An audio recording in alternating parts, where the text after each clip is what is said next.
Сәлем достар, бүгін сіздерге шай ішкенге, қонақ дастарханға қоюға болатын десерттің түрі трайфлдың рецебімен бөлісетін боламын.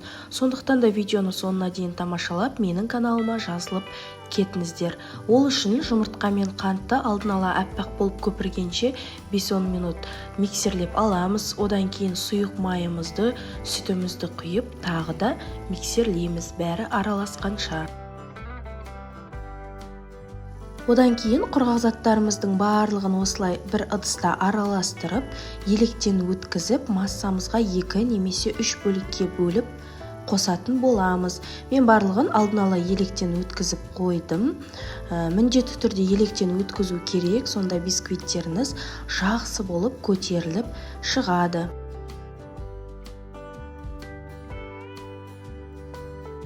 Бізде масса осындай сұйық болып шығуы қажет. Кейін оны кез келген формаға салып, пісіріп алсаңыздар болады. Бұл трайфлдың бисквиті болғандықтан, бұны қазір біз ұнтақтаймыз. Сондықтан да бұл жерде форманың көлемі маңызды емес. Жалпы бисквитті қызып тұрған пеште 180 градуста 30 минут аралығында пісіріп аласыздар. Содан кейін міндетті түрде бөлме температурасында суытып алу қажет. Содан кейін барып, осындай қолымыздың көмегімен немесе блендердің көмегімен крошкалар жасаймыз. Ал енді креміне келетін болсақ, 33-35% сливки және творожный сыр, сахарный пудра үшеуін қосып, миксердің ең аз жылдамдығынан бірте-бірте арттыра отырып, осындай болғанға дейін миксерлейміз. Трайфлымызды жинап бастаймыз. Ол үшін әртүрлі ыдысты ала берсеңіздер болады. Астына осылай аздап кремімізді жағып, бірінші крошкамызды, кейін кремімізді, одан кейін тағы крошка, крем және ең соңында бетіне шоколад құятын боламыз. Кремді жаққан кезде осындай кондитерский мешокқа салып алсаңыздар, өте ыңғайлы, бірақ та бұл маңызды емес.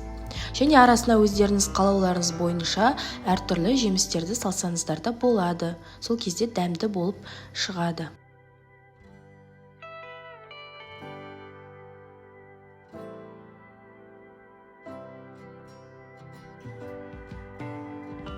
Ең соңында осылай кремін тегістеп жіберіңіздер және де тоңазытқышқа бір 30 минутқа салып қою қажет. Сол кезде бұның кремі қатады. Кремі қатқан кезде ганашты құюда жеңілірек болады. Ол үшін мен 100 грамм шоколадқа 25 грамм сұйық майды қостым. Сол кезде осындай әдемі болып шығады. Шоколадты микроволновкада немесе водяной баняда ертіп алсаңыздар болады. Ганашын құйғаннан кейін холодильникке 30 минут қойып қойыңыздар. Біздің трайфлдарымыз осылай болып шығады. Міндетті түрде жасап көріңіздер. Дәмді, тәтті әрі жеңіл болып шығады.